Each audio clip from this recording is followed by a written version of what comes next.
La grande question. Maquillage permanent ou microblading? Attention parce que la différence peut vraiment changer le résultat voulu. Je me présente, je suis Roxane, puis je suis une spécialiste en maquillage permanent. J'ai un outil gratuit que vous pouvez télécharger à la fin de la vidéo. Donc, je sais que certaines d'entre vous vont se poser la question, est-ce que le microblading est la solution pour moi? On se pose la question.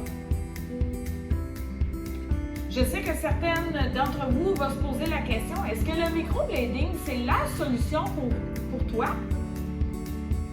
Après avoir traversé une épreuve comme le cancer, le microblading, c'est utilisé souvent pour améliorer les sourcils. C'est seulement pour les sourcils. C'est une technique qui est manuelle. On va utiliser une petite, c'est comme une petite micro-lame qui est très fine. C'est un outil aussi qui va réaliser des incisions qui sont superficielles au niveau de la petite couche supérieure de la peau. La pigmentation va être déposée dans les incisions qu'on va avoir faites.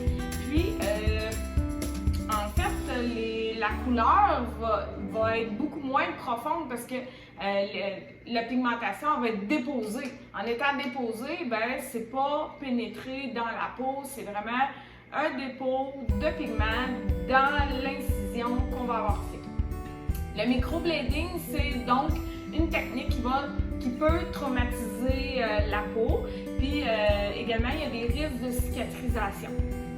L'objectif de faire le microblading, en fait, c'est de venir faire des petites lignes très fines, des traits qui vont être des poils quand même très naturels, dans le but de venir créer un sourcil qui est très structuré et quand même bien défini.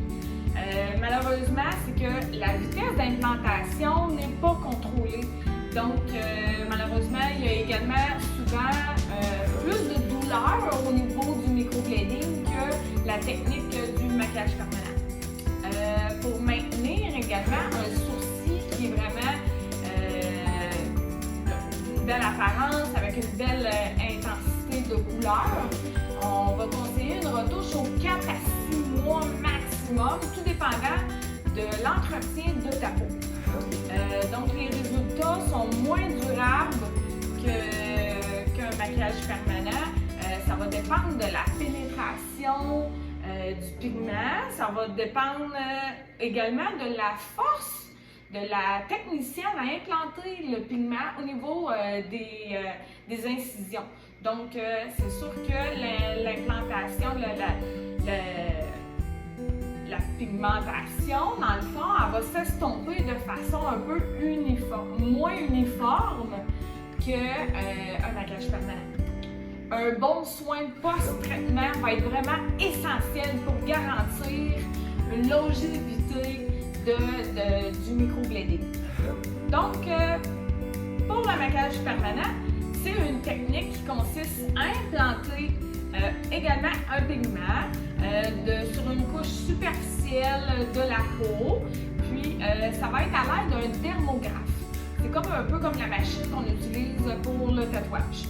On va utiliser des aiguilles qui sont stériles pour améliorer justement, on peut utiliser cette technique-là pour différentes zones. On peut faire au niveau du visage, les yeux, les lèvres et les sourcils, puis on peut faire également la peau au niveau du corps. Là, on peut cacher des cicatrices un peu de la même façon. En général, les résultats peuvent durer de 1 an à 5 ans. Mais c'est sûr qu'on conseille une retouche au bout de 1 an à 2 ans pour venir rafraîchir la couleur. La technique du maquillage permanent est généralement moins douloureuse que le microblading. Les résultats sont plus durables, sont plus stables, sont plus uniformes et naturels. Il est important, par contre, d'attendre de 6 mois à 1 an suite à la chimiothérapie, radiothérapie pour faire un maquillage permanent pour s'assurer que la peau est en santé. Donc, peu importe le choix que vous allez décider, les deux techniques peuvent être utilisées. Je vous vous invite également à télécharger mon outil gratuit. Il n'y a aucune raison de passer à côté. C'est une belle opportunité d'avoir plein de conseils, des trucs totalement gratuits qui pourraient réellement changer votre vie. Donc, je vous dis à la prochaine. Merci, au revoir!